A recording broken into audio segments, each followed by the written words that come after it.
you know it is the highest host, Adam Ill, right here for another awesome episode of the Getting High With Show right here from the Crown OG Studios. It's awesome to be here again for another exciting interview. Of course, always love chilling and vibing with Kentron, Ken on the keys.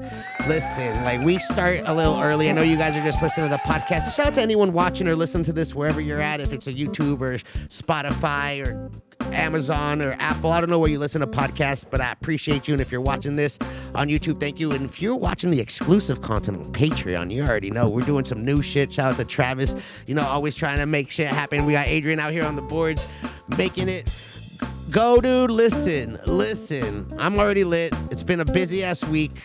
We missed a week because I was out of town. I was in a different state, been traveling. I've been working on things. It's the end of the year, so there's a lot of things going on, and I'm all over the place, and I'm so unorganized. But listen, that's life. We're all like that sometimes. And if you want to know more about me, then you can tune in, but it's not about me right now. This is a special hour for me to introduce y'all to my guests. And if you follow me on socials, you know who's here. If you read the title, you know who's here. If you don't know and you're just listening to this blindly, dude, we got son of a legend. He's an activist. He's out here spreading the word, keeping the legacy alive, making sure no one fucks with the name, because, you know, a lot of people like to exploit shit. And we got the man just making it happen right here, keeping it going. One of my favorite strains, you know, Dan Hair is in the building. Hair like terror. Hair like terror, right? I know that's how it is. I know your father was always about that. Like, you gotta say it right. How you doing, man? Thanks for coming. It's an honor to be here, for you to be here. Appreciate you joining and being on the show. I appreciate the invitation. I'm glad to be here. Thanks. Hell yeah. All right, yeah, we got it now. Thank you, Adrian. Bro, you know, we got to, I've known you, we've known each other for many years. We've crossed paths. I think there was actually a time too, I don't know if you remember this, but we were in a live studio audience for a filming of a show that was on Netflix that was kind of weird and didn't last long. I've seen you around events. I've seen you on many panels. It's good to see you, and just like and we actually golfed together yesterday randomly. It was a great day. Yeah, and, it's always great to see you wherever it is. Yeah, whatever we're doing, it's just cannabis that brings us together. Yes, sir. Yeah, man. So how's life, dude? What's going on? How do you feel like what's going on with the industry right now, bro? It's fucked up or what? I'm going in. I mean, that's the easiest, you know, response to, you know, come up with, and it's like, you know, it's super fucked up right now. Yeah. But, you know, if it, you know, the same thing is said, you know, doesn't matter what business, but nothing is easy, and if it was easy, everybody'd do it. Yeah. And you know, I continue to draw strength from my father and the people around me to keep me moving forward. So, you know, I feel blessed every day, even though some days I feel kicked in the face. And but you know, you got to, you know, keep smiling and keep moving. Because I want to know.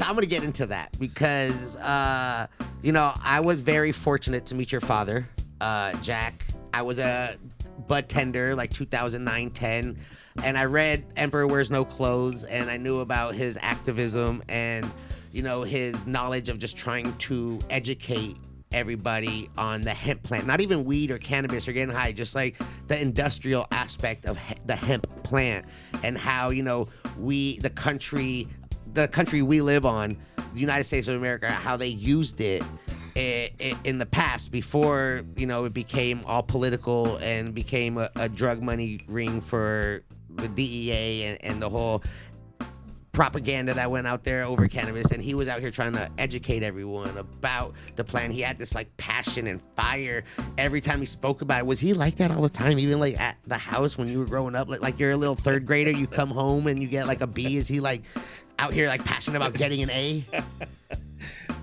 It was a progression. You know, when I was young, my dad wrote his first book in 1972. It was published in 73. The coloring book? Yeah, it was the grass book. Yeah. And so it was like a coloring book, but it was really a weed book. No, well, it was really a weed book, and it became a coloring book. Okay. I thought he made it. I thought it became a coloring book because that's the only way they would publish it, because it had a bunch of like weed. He didn't realize that it was a coloring book. Okay. And it was really a publishing mistake that really kind of brought that into existence. And the publisher at the time, called Primo Publications, forgot to put their publishing mark inside the book after it was published. Shit. So he had to go out and get some ink pads and rubber stamps, and me and my brothers would have to go through the cases of books and stamp them yourself and stamp the publisher's mark in the book. And that's how I started learning about cannabis, because we open up the book and it's got all these great cartoon images in there. Of being like the stages of being stoned, it was a bit like the Furry Freak Brothers, but Jack Herod edition. Yeah. And so all of the images were cool to me, and so looking at the images and reading. How old were you at this time? 10 years old. Okay. And so looking that's at like that, 4th grade, 5th grade, I think. Yeah. 10, well, I think. I don't know. It's asking a bit for me to remember what grade. Yeah, I'm trying to remember the age. Yeah, I was trying to see like where we are in school, because elementary is way different than junior high. Like with weed. So for sure. Yeah, so 10. But that's how I learned about cannabis. I learned about what to charge for it, how much it costs in every state. And now I had I had nothing to understand what being high was, because that didn't start happening in my life until I was in my early teens, and like maybe 12 and a half, 13, 14. Okay. But which is still a little young. It's just still a little young, but that's that's how we are when it's around the house and on the table. Yeah. Growing now, where up, is this? Where are you guys? This would have been in the San Fernando Valley, so right over here in Van Nuys. What? Right up. In fact, at the time that the book was published, it was Woodman and the 101. Oh, shit! Right up the way here. In fact, that's the first place that when my dad first got high, was right off of Woodman and the 101. There's a car wash on the corner. And then catty corner to that, a little bit up the block, there was like a 2 or 3 story building back in the 60s and 70s. Yeah, it's still there. It's still there, but it was sort of like a swingers young group, building back in the day. And my dad didn't know it when he moved in there, but it's quickly. Oh, he had an office there. No, he had an apartment there. Oh, in the building. And that's where he off Woodman. And that's where he met the guy who would help him to publish the first book, and that's where he met the girl who got him high for the very first time and changed his life and changed everybody's life. Changed the world. Yeah. Like the knowledge and the just random facts that he published, not only in the Grass book, but in the Emperor Wears No Clothes, just like put a perspective that a lot of people didn't realize about the whole propaganda in cannabis and how useful it is and how resourceful it is, not only medically and getting high, but as far as like building and like clothing and parachutes and ropes and hempcrete and all sorts of. Well, I mean, that's just what was happening from the 30s to now. But a lot of what the book was the historical nature of how cannabis helped to build the health, wealth, and security of the United States. So its importance as a agricultural crop, regardless whether you thought it was hemp or cannabis, it was so important that the first laws of the new colonies that any producing farm had to grow cannabis. Had to grow hemp, and cannabis hemp, And as I don't really differentiate so much. People smoke hemp now, so what the fuck? but the reality is that it was one of those things that if we could grow in this country, we could stand independent of Europe. We could grow our own clothes, we can grow our own food, we could grow our own medicine. Paints, varnishes, glues, sealants, all of those things were being made from cannabis. Clothing, ropes, rigging, drapes, canvases, bedding, anything, everything. And it was one of those things that was an absolute necessity. So his book started exposing that history, and it started resonating with people that were reading it, because they were like, how the fuck did I not know this in school? We were getting brainwashed. And it's because the person that controls the narrative controls that story. And and if it's big industry that's threatened by the existence of something that could interfere with the development or their money, stockholders, their returns, follow the money. It becomes one of those things that Hearst has money. And he told Anslinger, like, yo, make this shit illegal, bro. We got to get wood pulp. I got too much trees on my land. You know, if you want to do something, if you want to make something change that benefits you, then you make everybody fear it, you know? And, you know, fear is a very, very powerful tool. We see that today. Yeah. So that's how they control people. More fear, the easier to control. Easier. And if you can make people fear, you can get them to join your side. Yeah. You know, because then it's their fault. You know, it's somebody else's fault. So you're 10 years old. Yeah. And your father was already smoking weed at this time? Yeah, he got high for the first time in '69. And were you already? At that time, I was only 8. Okay, so he already lived an adult life, didn't really consume it until he met that lady. No, he thought that all cannabis smokers, anti-war losers, protesters, or hippies in general should all be taken out and summarily shot. He wasn't. Yeah, he was like until he got high. Yeah, he made Jeff Sessions and all the people on the right looks like fucking pussycats. Well, I mean, your father was so like passionate and had so much like when he would talk, he could feel the intensity. So I would be scared to be on the other side of him. So he wasn't always like that though. You know, he was like that when it became, when it was about his mission. Or what he found to be his mission. Right, his purpose. But other than that, he was a kind, loving guy. He was stern. A lot of time in the army, made him very, matter of fact. Right. But getting high literally overnight. If they say a leopard can't change the spots, this motherfucker was a leopard that fucking changed everything overnight. He was like, what? I did this. I had the best, I had the best food. I heard the best music. I had the best sex. I had all of these things experiencing this cannabis plant. And my whole life I had been told something different. He felt really betrayed by the education that he had gotten. And that lit a fire in him. And he spent the rest of his life literally fighting against that narrative to make sure that nobody would ever be persecuted for it. Nobody would be arrested for it. Nobody would go to jail for it. And, throughout his life, that was his mission. And even when, it seemed to be calm, where, we were just, making products or selling books or doing anything we did as a family or him as an individual, everything that came from that went into making a change, supporting initiatives. He was behind every initiative in California, 1976, 1980, 1984, 88, 92, and then 96. He was the proponent of these initiatives up until he joined Dennis Perone in 1996, where he put down his own initiative, joined in, and helped pass Prop 215. Yeah, that was a big movement. That was a big movement. So you're 10 years old, going through this coloring book, going through this book, stamping, discovering cannabis. Yeah. And it takes you a couple years later to finally consume it. Yeah. Who do you do it on your own? Does your father sit you down? Like, no. Who do you get high with? Does he mad you get high now, or? Nah, he didn't know for a couple of years that you were smoking. Yeah, no, I didn't. It wasn't. You said my dad's writing books. He's an activist, but I'm not smoking with this fool. Pretty much. What happened? Why? Because he's your dad? Well, no, because I'm a kid. Yeah, and you're like I can't smoke with my dad. I'm not going to smoke with my dad. I'm going to...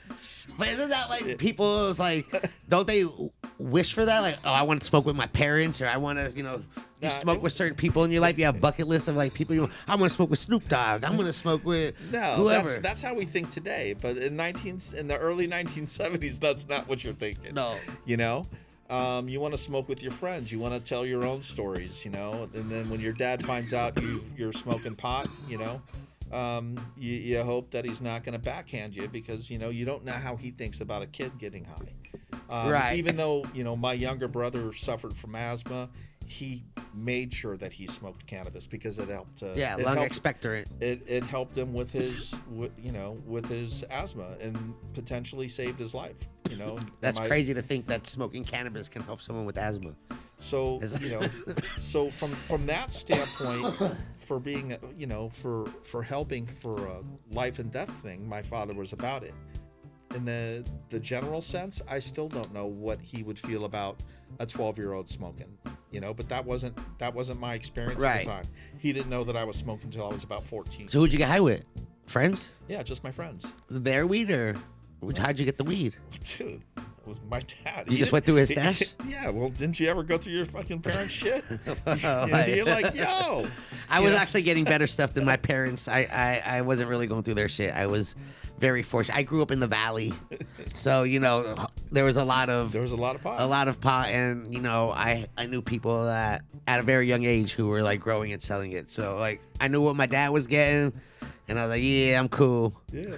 No, by the time I was going to high school, my friends were like, yo, man, did you get any pot from your dad? Because that shit's bomb. Yeah, because I know he was getting the good shit. Yeah, he was getting the good shit.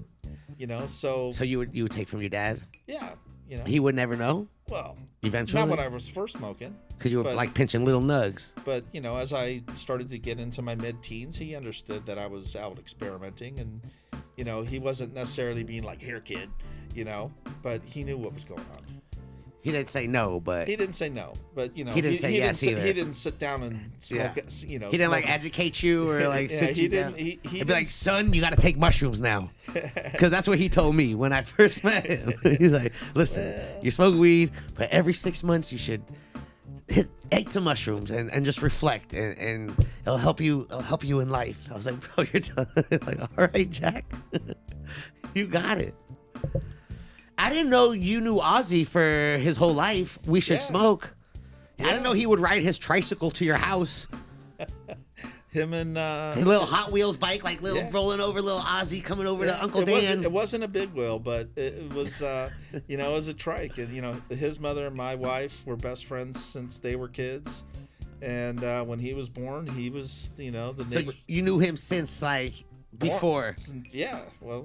Since they were before, damn, that's crazy. Yeah. So is that how did he have access to cannabis too? Because he rolled some big ass. I've had him on the show. Trust me, when I saw Ozzy's all of a sudden pop up on Instagrams and shit, I was like, what? You had no idea? None. No. You didn't know he was a little stoner kid. His parents moved away. Went out to Lancaster or something. And then all of a sudden, years go by. The next time I see Ozzy, he's like all fucking dreaded out. And he's like, yo, Uncle Dan, what's up? And I'm just like, what? I was like, what fucking universe am I living in right now? Yeah, that's crazy. I wonder if he knew.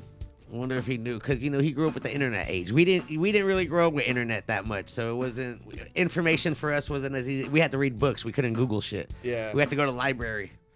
Yeah. So we had to get encyclopedias. Yeah, but it was a trip growing up around my dad. I mean, we spent a lot of time as a family making products for a lot of different things as I was growing up. Long before my dad's book was written, long before the genetic was named after him, long before any of that. Did he he found some weed he liked and said, I like that, call that Jack, or did he cross somebody developed the genetic, had a fondness with my dad, had a friendship. My dad's book inspired him, and he dedicated a strain. The name was named after him. There was an arrangement made, and the rest is history. Is it wild to you that people don't know Jack Hare is an actual person and just a strain? It does shock me, especially as much as people are on their phones and they're using the internet, that if you just punch in Jack Harrow, the first thing that pops up is not a picture of a bud, it's a picture of my dad. Yeah. So it's hard for me to understand unless you just never really look. But if you do look, it's pretty much right there. Yeah, I'm like, he was actually Wikipedia or whatever. Anything.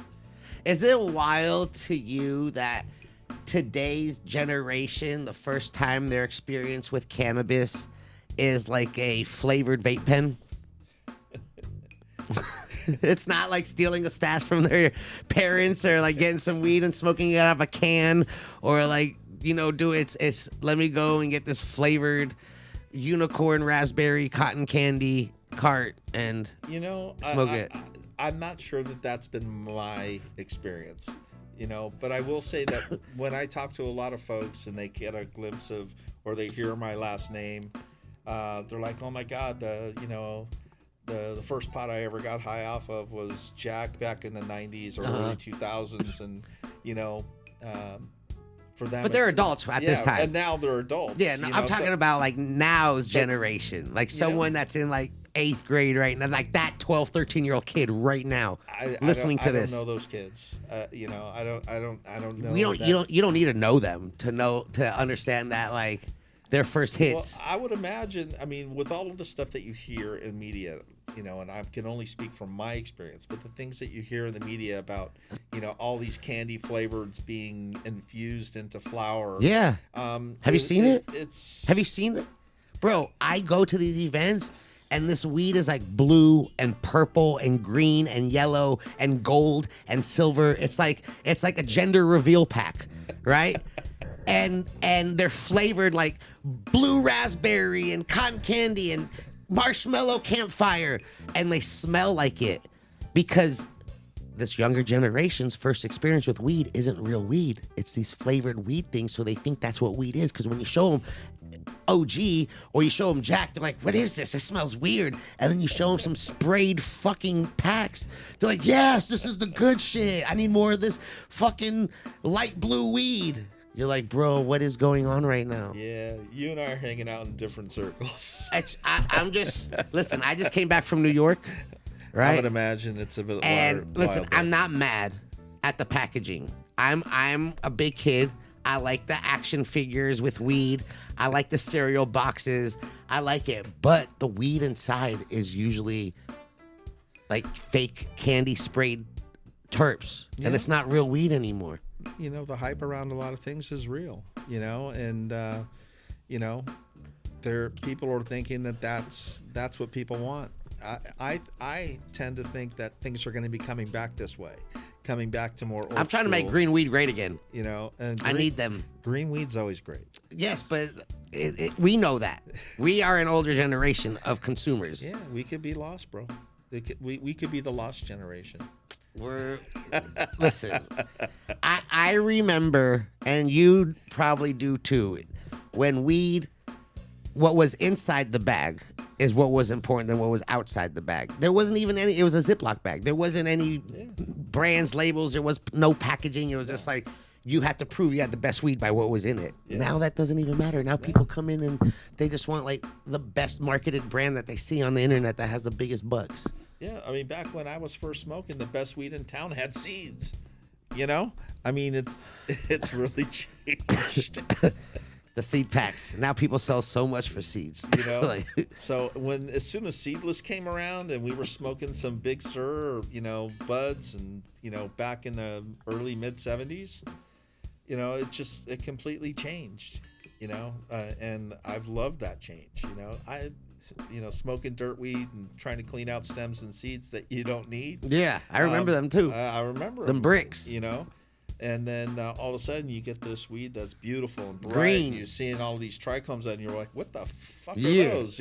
Let me get more of that. You just don't know. I remember like the stress, the Pretendo, the outdoors, the BC packs, the Canadian outdoors it was like bright green hard nugs. We would get like the shit from down south, like the Mexican weed, and then you'd get the northern weed, and then we would get the Cali weed. And then once you start knowing people, I mean, you were probably, with your father being Jack, you probably had access to great weed the whole time. But it's like a process of finding and learning and educating and knowing. It's just like anything with alcohol, with tobacco, with food.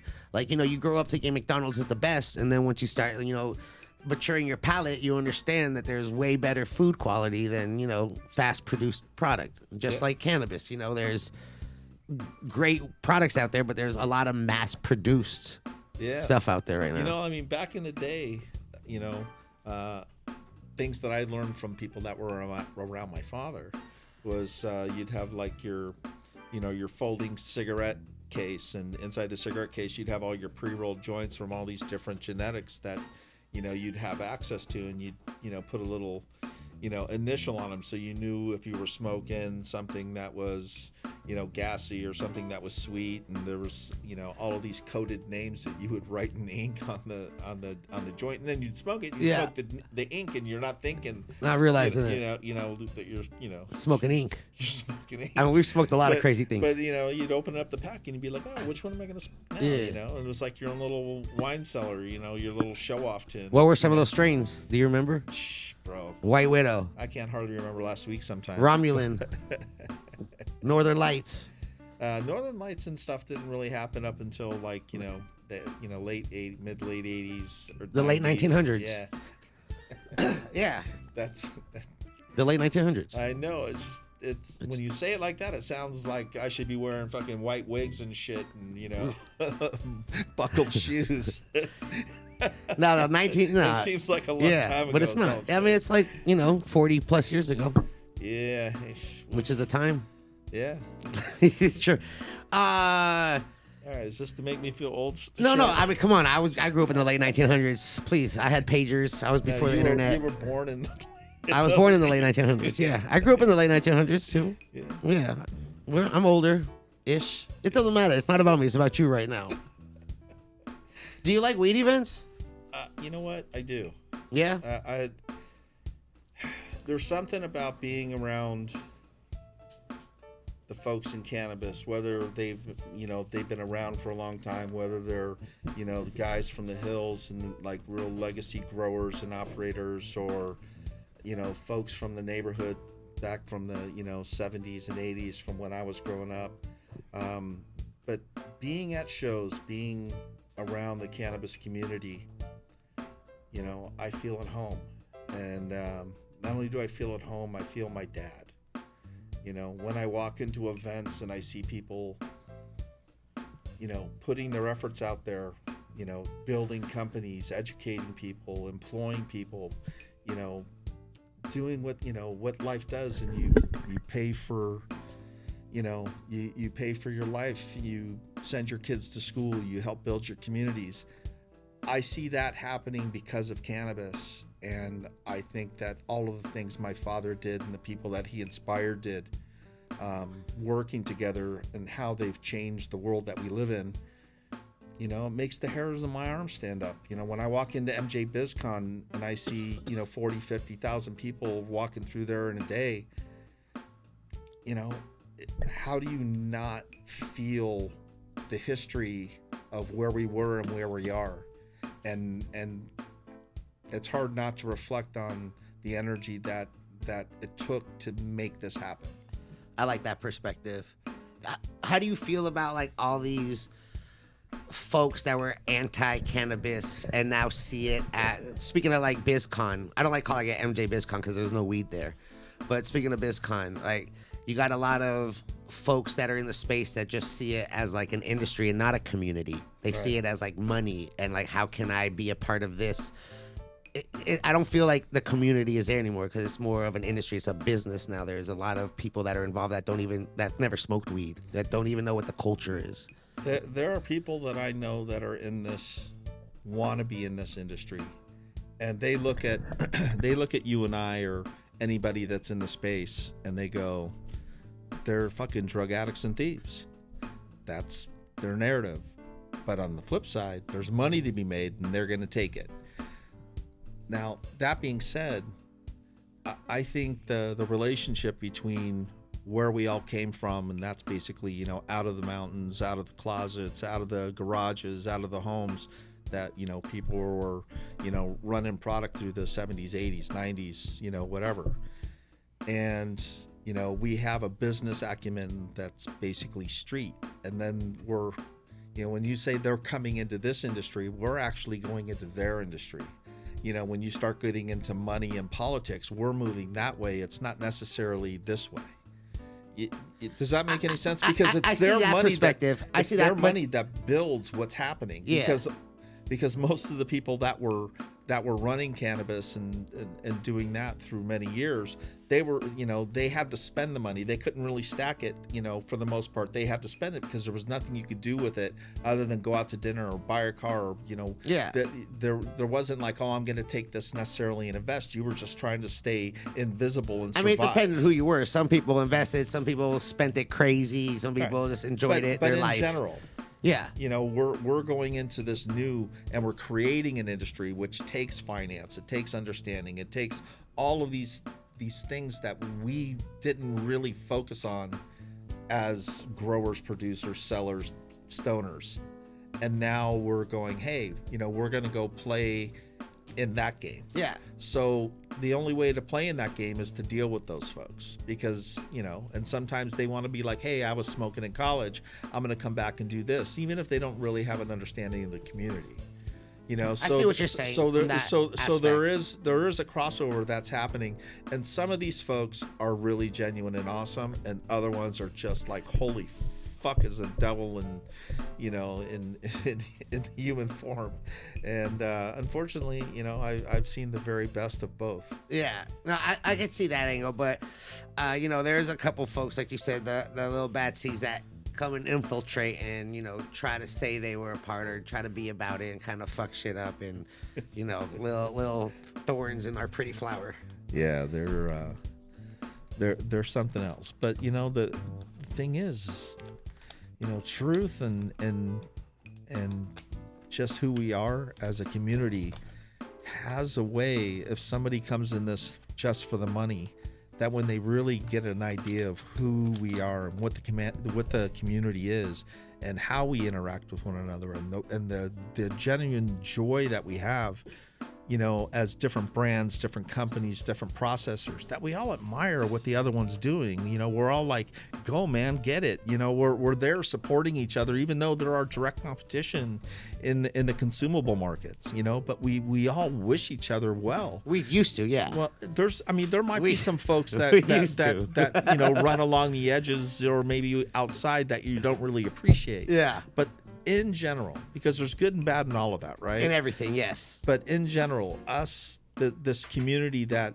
has stood by each other, fought with each other, bled and cried with one another, there is a bond that is just unbreakable, and the money from outside is not going to change that. Now, it doesn't mean that everybody's going to do that or be that way, because I walked away from some money.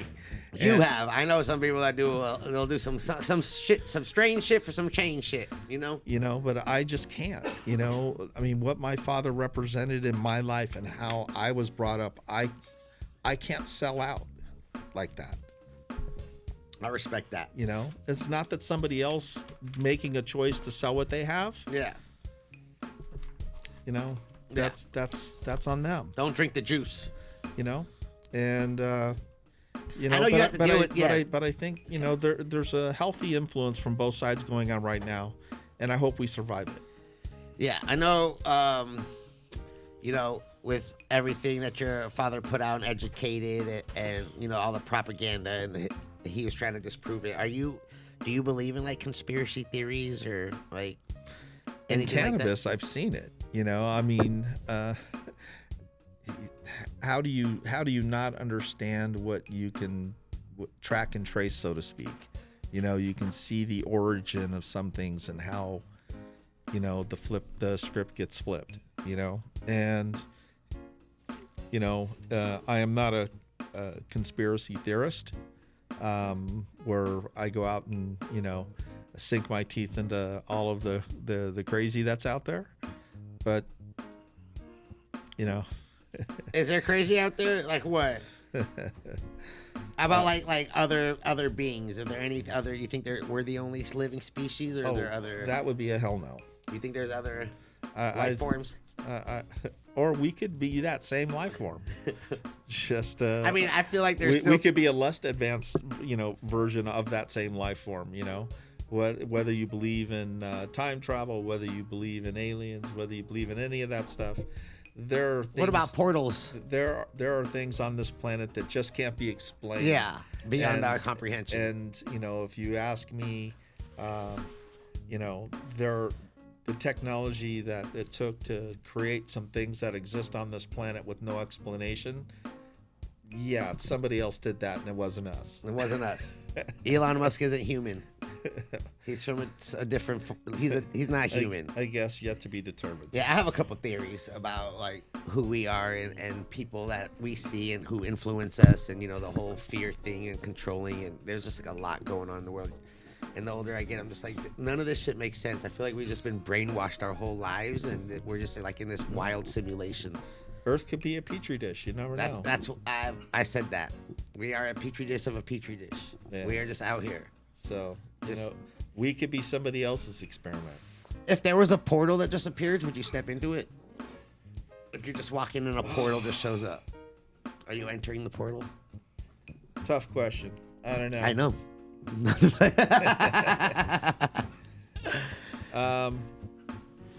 Yeah, tough question.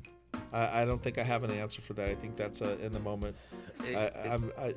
I could turn and run, or I could just be like, there's some fucked up shit here, but there's something. I mean, how often does the portal show up? Like, is it a sign? Is this like, does this mean it's my turn? Well, I would think that would be the bright light at the end. At the end, I heard you're not supposed to go to that. Well, I heard that's where they erase your soul and they recycle you back into another body. Oh well. If you go towards the light, if you don't go towards the light, that's where you go and become enlightened. I don't know if I'm supposed to talk about this. I don't know if we're. That's what I hear though. That's where you go to become enlightened. Well, if you go to the light, that's where they like recycle your soul and bring you back. And then if you don't go towards the light, that's like where you live forever on like a different plane. Okay. That's what I hear, if you remember that. But the light is like where all your loved ones are, supposedly. Maybe. Cannabis is creating some deep discussions tonight. I've consumed a lot of things at a young age. Bar mitzvah was about the time, like you. I became a man and decided, I'm going to start partaking in some extracurricular activities, cannabis being the first. And then, having an older brother who's a DJ, I got to experience a couple of these, parties that were out in the deserts, and got to experience some more. So I saw some things that just never made sense, and I just questioned a lot. But yeah, what's your go-to munchies? Oh, go-to munchies is pretzels. Pretzels? Yeah. Schneider's pretzels. Just basic pretzels? Yeah. Well, you have to have a beverage with that dry ass treat. I love pretzels though. Water? Just water and pretzels? Yeah. I don't drink too much beer. Does that fill you up though? Not too much wine, not too much food. No? Well, food I have an issue with. But, wine, beer, alcohol is not really my thing. You go to Taco Bell? What's your Taco Bell order? Fuck, never. What? Never.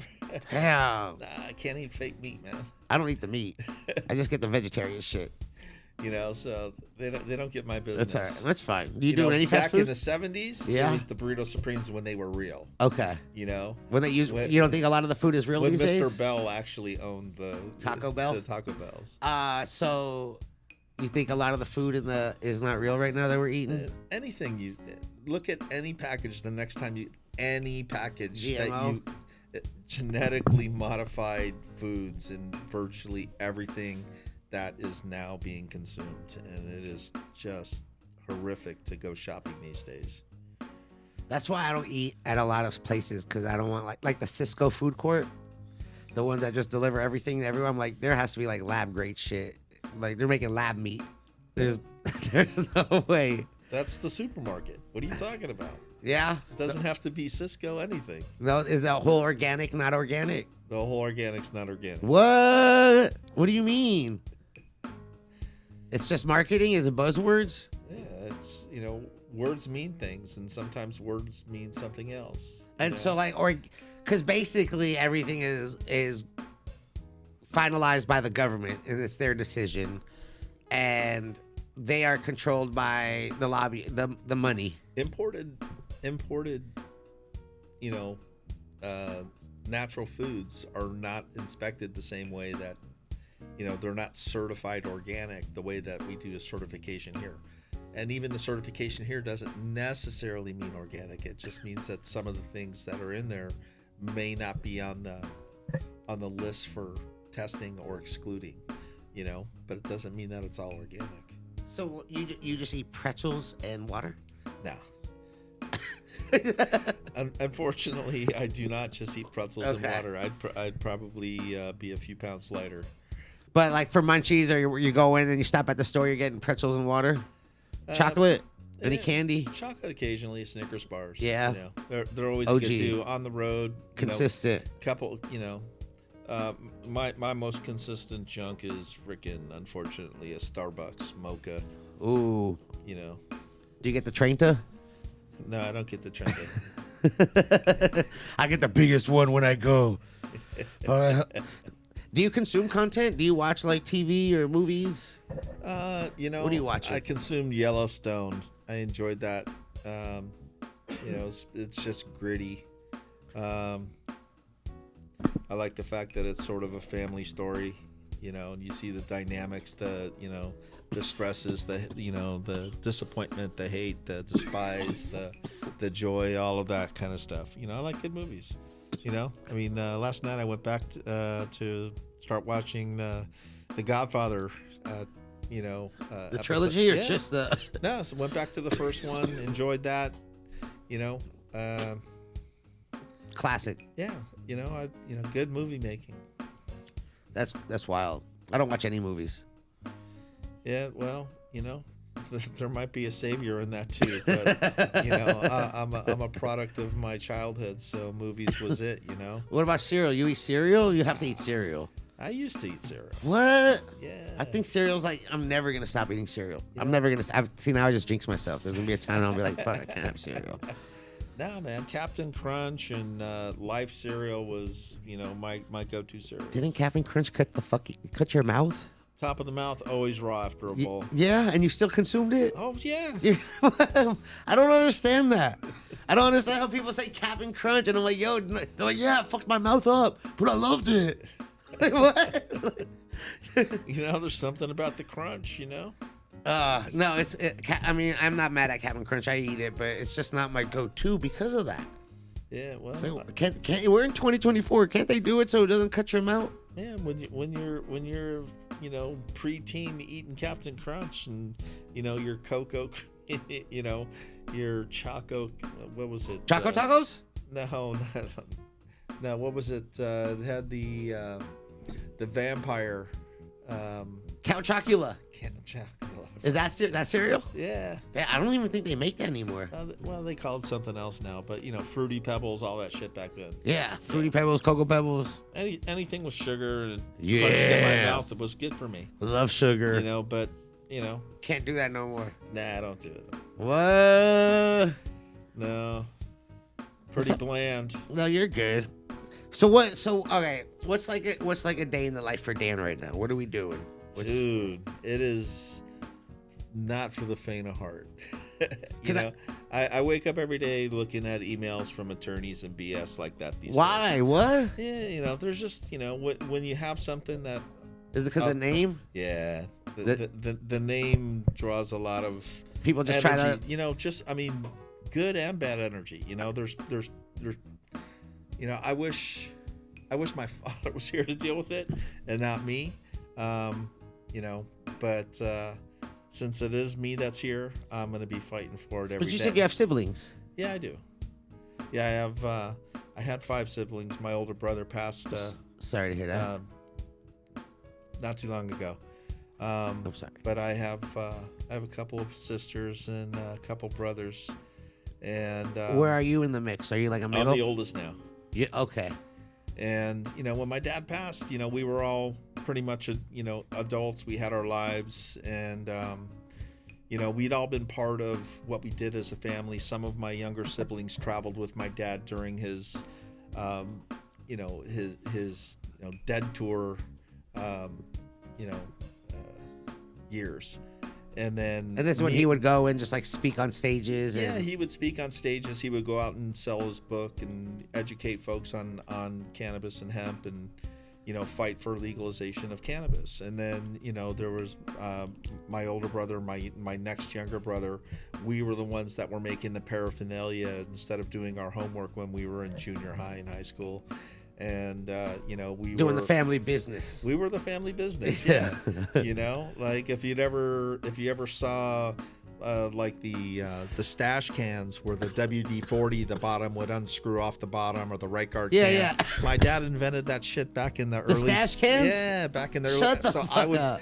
I would make them in this little side room at my house, and I remember those at the swap meet at Woodland Hill swap meet. They were selling those things. That was and like that was my dad, and a bunch of like head shops out here in the valley. Yeah, since the early '70s. That was the thing. Used to make them every day. Just take regular household items. Yeah, we'd buy cases and cases and cases of right guard and WD-40 and just core them out. Yeah, clean them out, core them out, seal them.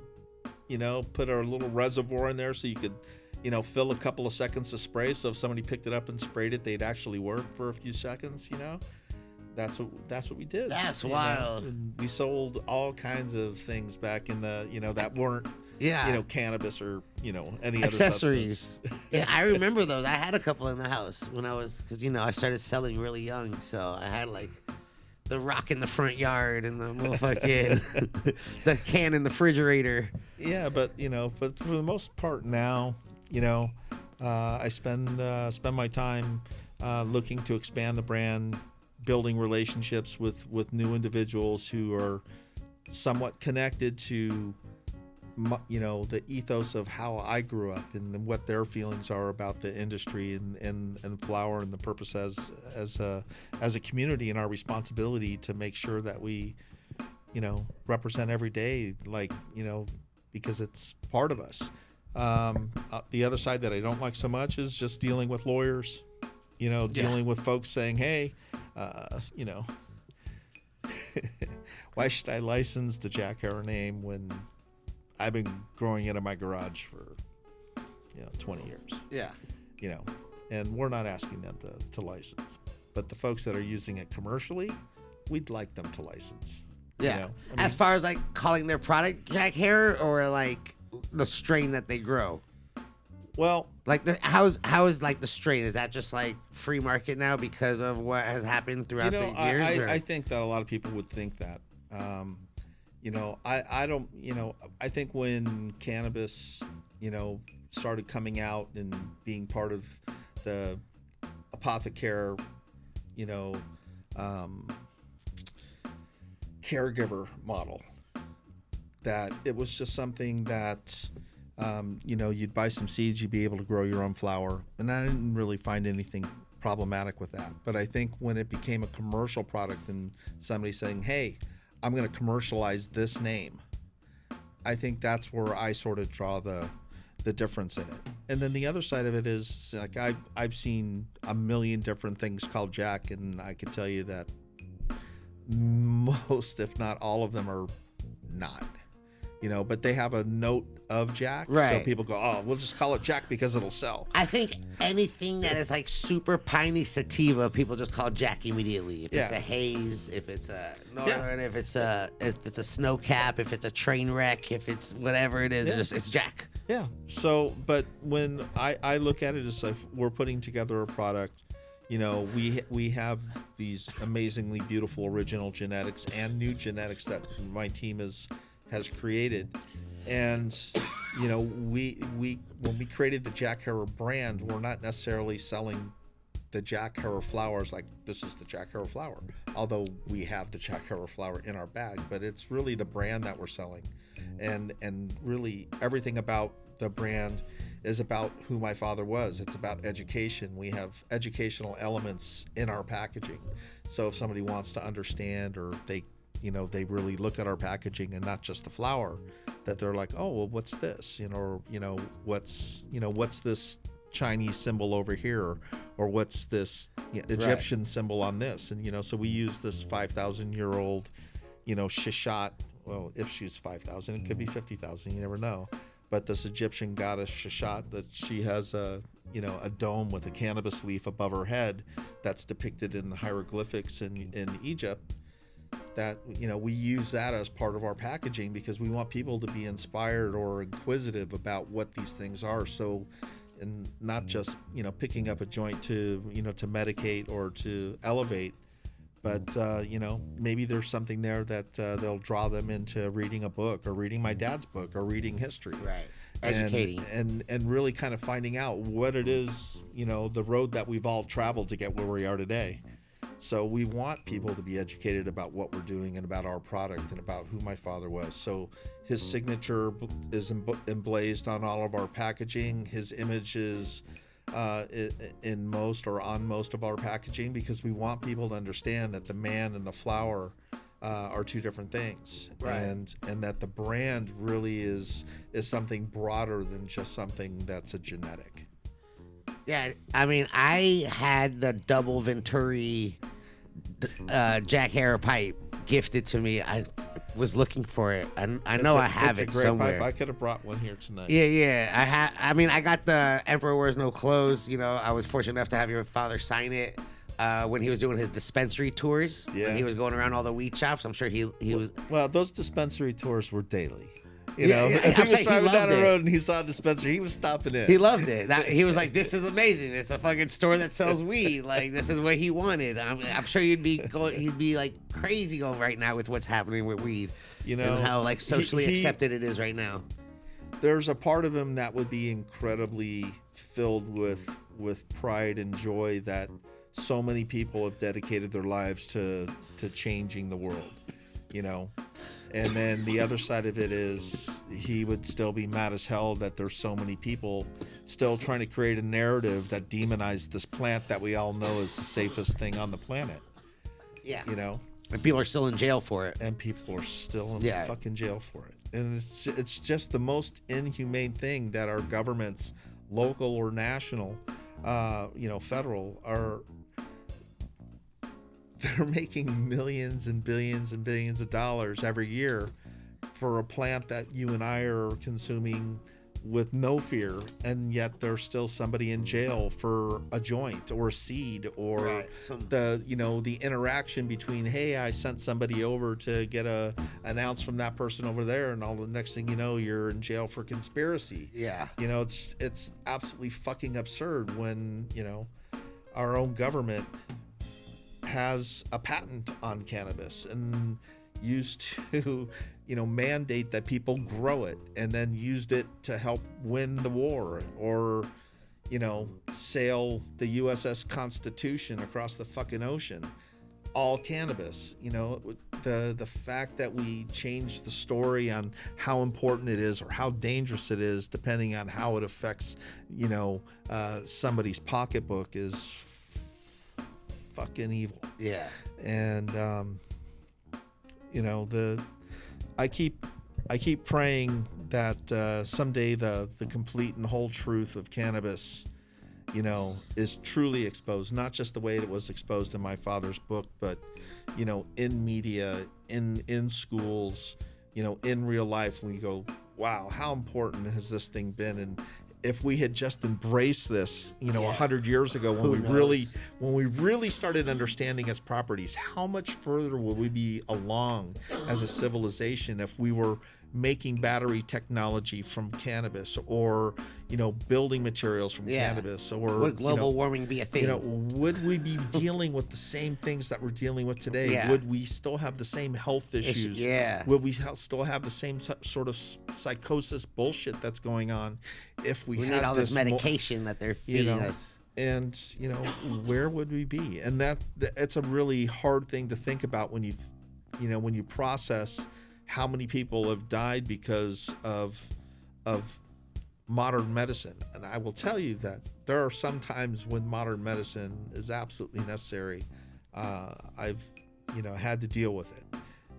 But if you're telling me that I could take something natural and not have side effects, the fact that you could do that and grow your own medicine, that's something I can get into. But if you're a company that's making something that's synthetic, that's not something you can get into. And if you're supporting the government who's helping you to control, the AMA or, big pharma is, telling, hey, you need to make this illegal because this is better for people. That's, when you talk about conspiracy theories like earlier, that's, money is quite possibly, the root of all evil. Yeah. Not that it can't be a great and loving tool, but in general, people can get lost in the power of money. Yeah. And, I think that's do something strange for some change. That's changed the world for the worse. But yeah. On the flip side, there are people in this world that I truly enjoy as human beings, with or without cannabis. And, I'm grateful to be doing the things that I'm doing, even in spite of, the problems that are before me sometimes. Yeah. I'm sure there's a lot that you deal with, and a lot of people try to like throw the name out there and monetize and exploit it, and you're like, bro, like, come on, what's going on? What are you doing? What are you doing? When you tell me I can't monetize my own family's name for the benefit of my family, and I got to take all that money instead and spend it on attorneys, that sucks. It's a little bitter. Yeah, that's why. I'd much rather be making their lives better than paying for their, paying for attorneys' kids to go to college. Yeah, and their new Sweet 16 car. Maybe, or a few of them. Yeah. Oh my God. All right. Let me ask you this: if you could have you're chilling, you could get dinner with 3 people, dead or I usually exclude family on this, but dead or alive, anybody. Non-fiction, fiction, characters, movies, people, history, present, whatever. Who, if you could just chill with 3 people? Chill with 3 people. Yeah, have some dinner, smoke some weed. I think one would be Lincoln, I think. Another would be Einstein. And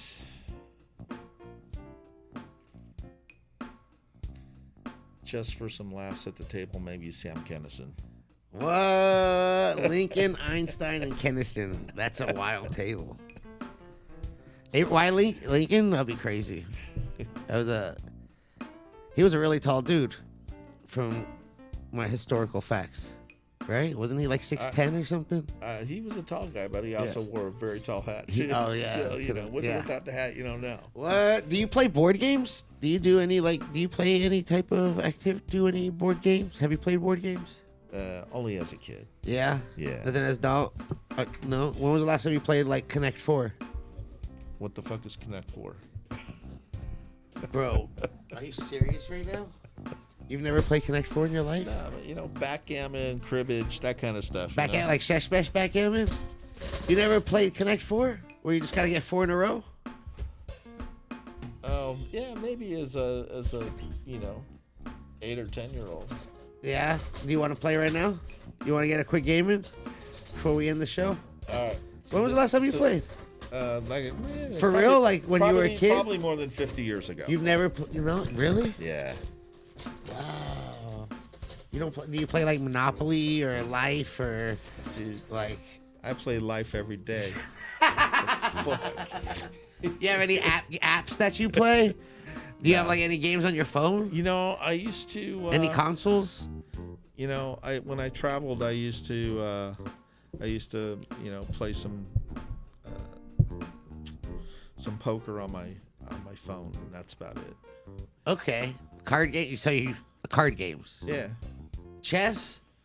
Not since I was a kid. My dad loved chess. I didn't really like chess so much. You play more physical games? Yeah, like baseball, football, tennis. Yeah, golf. Love golf, man. Yeah. It was the only time, like growing up, like right over here in Van Nuys was, at one point, we've always lived somewhere in that Van Nuys area, Sherman Oaks, Encino, and playing golf with my dad was one of the only times that it wasn't necessarily about pot. It was just about him teaching his kids how to play, and have a good time.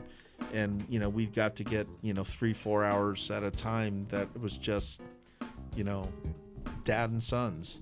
And that was a great thing because everything else was pretty intense. And this is before cell phones and before so it was just you guys in the course. Yeah, but there was also some great things. My when in the 70s, my dad was when we were selling the products that we would make, we would go to New York City for the fashion and boutique show. which I guess it's sort of like something like the champ show that these days, but back then it was like anything that was an accessory or right. So we would take all of our headgear and our stash cans and all of that stuff, and we'd go to New York and we'd try to find people to buy our product around the country. 14 years old, we're hanging out there, my High Times magazine's just cranking along. My dad's a big fan, he's a writer, yada yada yada. We end up at the Waldorf Astoria. We get invited to a party. My dad takes his 14-year-old son and a couple of the other folks that came from California to Studio 54 for a private party. What? And that You're 14 at Studio 54? Yeah, buddy. Well, how is that? What the? It was fucking pretty wild. They let you in. They were like, all right, come on. It was a different time back then. It was a different time, bro. All right, you want to go first? You want me to go first? Go ahead. Damn, so Studio, was it like, that was like total like disco era, or was it It was total disco era, but what the fuck did I know I was about disco? I was 14. You were 14, so people were in there just like all coked up and just vibing, and the DJ's playing. Damn, that's a crazy story, dude. That was a good experience. When did you come back to LA? Like, yeah, I went to fucking Studio 54, son. What you know about it? You're making me nervous over here, dude. You're hustling me. You've played this before. You're hustling me, Dan. You play poker a lot. You got that poker face. Yo, chill, dude. Are you gonna beat me right now? Oh, I got you. Hell yeah. You actually had me two ways there. Oh, down where? You would have had me here as well. Oh, I did. Damn, I didn't even notice. It's all right. It's okay. It's all good, Dan. Listen, it's fun. I'm actually Hasbro recognized. I'm a professional Connect 4 player. I've traveled the world competing on Connect 4. I hear your crowd. You got great fans. I'm so good, I didn't even realize I had two ways to win. It's just automatic. I'm like autopilot. Shout out to Hasbro. No, it's a true story. It's a true story. All right. No, it's not. I'm just kidding. I don't know why. I'm just freakishly good at that game, and it's just something I do. Dan. Yes, sir. I feel like we could talk for hours about a lot of stuff. Yeah, we didn't touch on nearly shit, bro. But it's been an hour plus. Really? Yes, and I try to keep these at an hour for the attention span, and I feel like we did a lot of a little. You know what I mean? Sorry. A little bit of a lot. There you go. Like we just touched base on like whoop, whoop, whoop, whoop, whoop, whoop, whoop, whoop. Unfortunately, when you're been around or as old as me, there's a lot of different things you can touch on. So I didn't know you guys like invented the stash can. That's crazy. Well, not you guys, but I mean, we back in the 70s we had cocaine paraphernalia. What was that? It was called the Johnny Snowflake. What is that? It was a grinder before the Deering grinder. Okay. Back in the 70s, and it was a mortar pestle grinder. Yeah, I mean, and then we had a mechanical Coke straw called the Absolutely. What do you mean? Automatic Coke straw? Just like forced it into your nose? Well, the Absolutely was a straw that you would take and you'd put it into your vial. You'd push the top down like a Bic pen, and you'd go in and take a scoop, and you'd let your thumb out, and it would go back up into a sheath and protect it, so you could hand it around. You could pass it, and no wind would blow it out or nothing like that. A little shooter. Yeah, so you could be at dinner, instead of chopping it up on the table, you could just be like, here, and we'd go to restaurants on Ventura Boulevard in LA, and we'd be chopping it up not literally chopping it up at the table, but in the conversation, instead of passing a joint, we were passing a little Absolutely. Yeah, so this Absolutely and the Johnny Snowflake, that's what we were selling in New York at the New York Fashion at the Fashion and Boutique show. I thought you were doing like little double Venturi pipes that didn't come until the 80s. Stash cans and little necklace pipes, but you're doing Absolutely. But the most wild thing, a portable straw for your Coke. This is wild, dude. It was amazing. It was a great straw too. And we made them out of solid silver, and gold. We made them solid gold, So and they're then we customizable. made little plastic ones exactly the same, structured exactly the same, but made out of Affordable. plastic, but super affordable for anybody. And one of the things is What? we literally had a jingle that played on KROQ radio back in the K-Rock. Yeah. K-Rock. Yeah. And so we sent People don't remember call letters. So K-Rock puts out this little 30-second jingle called Johnny Snowflake, and the DJ was so blown away he played it like 30 freaking times in a row Because of what the song was. Because the jingle. it was talking about when it snows in your town, be sure that Johnny Snowflake's around. No way, dude. For sure. And that played on the radio right here in Los Angeles, California. In the late 1900s. When radio was important. In the mid 1970s. Yeah, damn. That is crazy. Yeah, buddy. Fuck. Yeah, there's lots of little stories out there that we didn't even get near. I told you. I mean, we're local. We're Valley, right? You're Valley? We are. 818, say it backwards. Listen. I'm, born and raised out here. I know we could talk for another hour. Dude, you just opened up a whole new, door of other... Life has been really normal in my world. Did you win any superlatives in high school? That's pot. Did you? Did you have... Did they know you as, the pot kid in high school? We were the pot family. Did you go out here in the Valley? No, at that time, my mom and dad were divorced, so we were living in Thousand Oaks in the 70s, but we spent a lot of time out here, by the time I turned 18, 1979, 1980, I was spending more time with my dad because, hey, we could register voters and get them to sign petitions. So, his older sons suddenly became really valuable. Take all your friends, go out there and get signatures to legalize pot. Go! Yeah, and we did it. And we did. And we're making it happen. You're a part of it. So, dude. Thank you. So, and now you got people like me putting my face on weed and having it in stores. Bro, who's not putting their face on weed? I mean, a lot of people are now. I did it a long time ago. Even his face is on weed. Yeah. I remember how you walked in, and I have a picture of Jack out of roaches. You were telling me a little about it. Maynard made that? Yeah, Maynard. Maynard? Yeah. They took all the roaches from what? Was it like one session? Yeah, no. No, there was a lot of roaches. So basically, it was all the roaches that he had saved up, and he decided to unroll them. And since there was different variants in the colors, he just started, mosaicing them together and created the... Because a lot of people don't know it's made out of roaches. Yeah. That the original piece of art is made out of actual cannabis roach paper. And it was so beautiful. Yeah. And it's the watch with 420, him smoking the joint, the pig. Yep. Yeah. Nah, man. That's beautiful that you have it up there. Thank you. No, shout out. Your father, like I said, I got to meet him a couple times, and he really had this passion. I feel like he kind of made me go into the deep end and really be a part of this community and this culture. And I came from radio. I worked in radio, and I was known as the pot dude. And I didn't really know about the community until the internet started happening and how deep the culture went.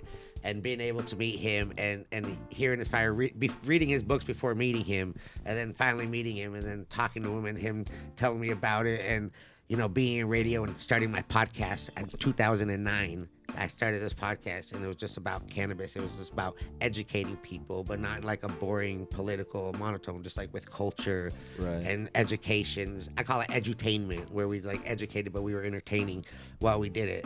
About the plant and being a bud tender way back then, and having access to all the edibles and direct access to the growers and the strains and the hash and the knowledge and learning about the different ways weed grows and the different effects, because I was selling it to I was in a dispensary providing patients with cannabis, and learning about their ailments and which plants work for them and what they like more, which plant terpenes, which flavors, and educating myself and being able to have a platform to do it. I feel like I mention him a lot in what I do, because he was kind of the person that said that made me, not I want to say made me, but just put that fire in me to teach people. And I was that dude that just went around and fucking made sure everyone got high.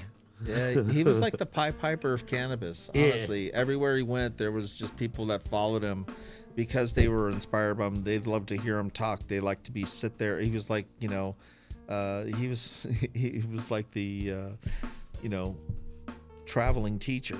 Yeah. And there's videos out there of him like just spitting facts with true fire, and it's just like, oh, that's full. It's one of the things that I love YouTube about, is that if I want to hear his voice, if I want to hear him laugh, if I want to like see his passion or feel it, or watch him get mad and see the little spittles come out of his mouth because he's just growling, and that I have that ability to experience that again and feel that he's right there still. So I'm really grateful for that. I'm also, when he passed, and I also unfortunately got to see him having his heart attack on stage as he was going through one of those antics of fighting for cannabis rights and legalization, and about how the government's super fucked up, and he worked himself into a tizzy on stage and had a heart attack.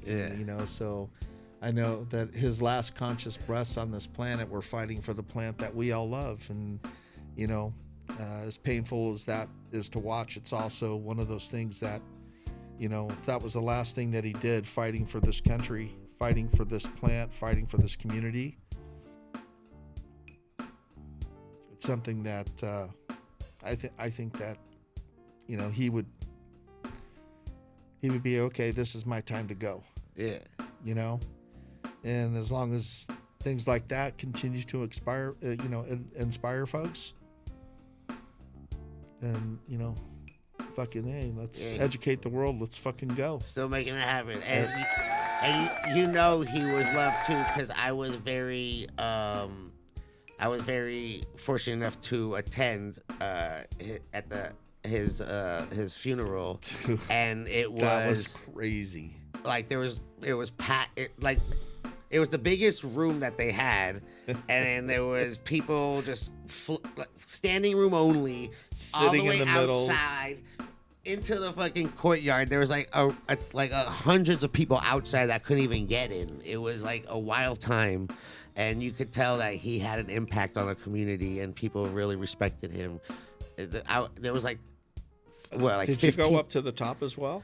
I didn't make it up there, but I heard that there was a lot of weed that was. Dude, there's about 30 or 40 pounds of weed in my dad's grave with him. 30 pounds. There was a big giant 33 gallon bucket, plastic bag, trash can, trash bag, that somebody brought just filled with weed, and my family and I took the customary little shovels and put that on top of my father, and I asked somebody for a joint, and they handed it to me, and I tossed it in, and I said, "Dad, this is for you." And I threw it in, and the next thing you know, it was just raining and raining and raining from everywhere. Just it was weed, it was books, it was pipes, it was all of this, whatever he was gonna need, it was there for him.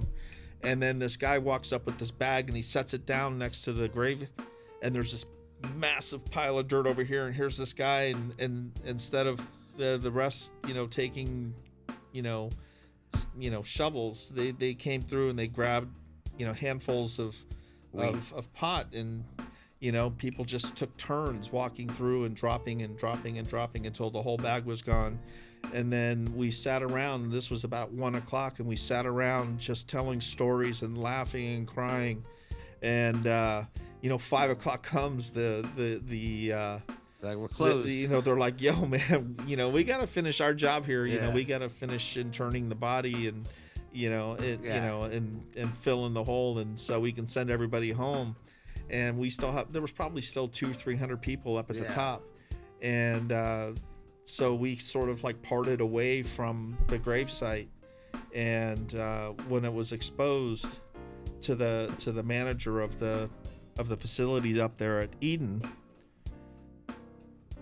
the whole grave was filled with the dirt by the people that came there to see my dad off. and they didn't have to fill it because it was already filled. It was already filled. Yeah, by the all people day, that loved him. Yeah. And I'd never experienced anything like that ever. Yeah. And it was really special. Yeah. And it was the best worst day ever.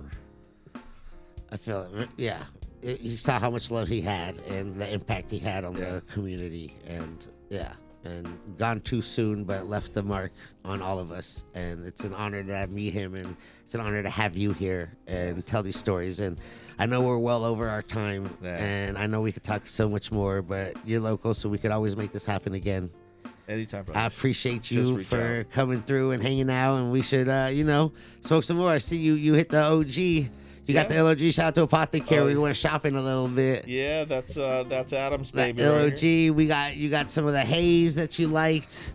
Got some other weed. I appreciate you pulling up and sharing these stories with us, and my pleasure, really. Keeping the legacy alive and keeping it going. We appreciate it. Hey, Chat loves you. They're out here with you. If you're talking about cannabis every day, then you're doing good work. Not only am I talking about it, Dan, I am consuming it on a daily basis. I breathe cannabis. I breathe it. I know. I played golf with you yesterday. You saw. I did okay yesterday. It wasn't my best. I will say that last hole, that you left a little something to be desired on the last one. But you did have some crazy drives during the day that were. I did okay. I'm a little better. I gotta go. We gotta go. Travis, we gotta go golf. Adrian, are you ready? Can you take this show on the golfing road? We could do something on the golf. Something like that. We can make it happen. We could get mic'd up and shoot. You wanna? Hey. We go local? What's your course? Do you do private or public? I don't got private money, though. Dude, who's got private money? I got lawyers. I'm not cool enough to... I haven't played many privates yet. Man. Woodley, Balboa, I love Woodley. Woodley's really open. I don't lose a lot of balls over there. We could do the little 9-hole pit, the 18-hole pitch and putt at Van Nuys. I love Van Nuys. That's where I learned. If they'll let you... Travis took me for my first time to Van Nuys because I was always scared to play golf when I first started getting into golf. And then I was always going to the driving range. And then he's like, no, we're just going to go golf. I was like, I'm not ready. He's like, motherfucker, you're ready. Quit being a bitch. And then he took me to Van Nuys, and we just played the par 3. And that's where I was like, yeah, what am I fucking waiting for? And then we just went to a bigger course, and we played with, like, some people that played for years, and they were sucking. And that's when I learned about everyone sucks in golf. And not to be scared and just go play. Have a good time. It's just have a good time, man. Don't take it too seriously. Yeah, that's what I learned. But as I got older, Woodley, Encino, Balboa, those were the courses that my dad and my brothers used to go play. So anytime.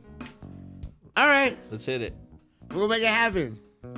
I'm down. I gotta get better. I gotta get back play more. I used to play a lot more, and I just don't as much anymore. Yeah. But we need to. I'm excited. Listen, it's been a pleasure to have you here. Thank you so much. It's been fun. Thank you. Yeah, I learned a lot and a little at the same time. Hey, can we get? Was this one still on the jack cam? The middle one? Yeah. Hell yeah. I didn't know. I'm glad that they could see it. All right, cool. Shout out to Kentron, who's been jamming the whole time. Yes, sir. How you feeling, dude? Outstanding. Yeah? You still doing the Thriller performances, Banana Bay? I am. We're doing a lot of Thriller. I heard the song Thriller maybe 47 times this month. Maybe more than that. 47? I think more. Count. Maybe more. I just wanted a big number. That didn't sound too crazy. Yeah. 47 sounded good. 47 is a good number. I appreciate you always coming through and providing the vibes and the jams. I love how many. Have you counted how many frames you have? Maybe no, I've lost count. You got like every color. Yeah, there's blue, purple, white, red. Got some orange ones, some black ones. White, green. I think turquoise. Turquoise. One of them was turquoise, and yellow.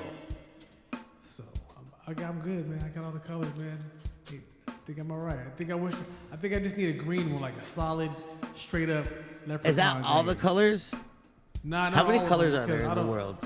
Do we know? I think that's all the basic colors. Do they have like a classified colors? Hey Siri, how many colors are there in the world? In the world? Is that a real question? Is that who's saying that? Your watch? Yeah. It picked up my shit. colors? 10 million different colors. 10 million colors. 10 billion. Oh my Million. God. Probably more than that because I think half of them are in this painting right here. Yeah. Shout out to that's that childhood right there. That's childhood. Yeah. So there's a few million hues, dude. Man, I can't believe your watch picked it up. So if your watch picked it up, whoever's listening, it picked up as well. So shout out to everyone, Siri, who went off right now. Dan, where can people find you? I know you're out here doing things on the socials. What you up to? Where can people find you? What are you doing? You know, I'll be at MJ Biz here and there, not displaying, just walking, and you know, I'll be at local events, anything having to do with golf, as we did yesterday. Other than that, you can follow us on Instagram at Jack Harrow Brands, not with an underscore. Oh shit! Damn. You don't want to follow imposters. Yeah, I know all about that. So you're Jack Hair Brands without an underscore. Yes. Okay. And, No underscore. Yeah. Or Jack Harrow Cup 2023, 2024. Okay. Okay. You know. The Jack Hair Brand, like terror. Make sure you remember that. Thank you again for coming through and being here. Shout out to your father.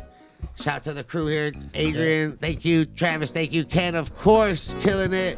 Shout out to everyone on Patreon, doing a lot more over there. And all y'all tune in. And especially the growers out there, because without the growers, none of us would be doing this or being able to have a job in the space because we wouldn't have weed to smoke. Yes, thank you for all your good work. Yes.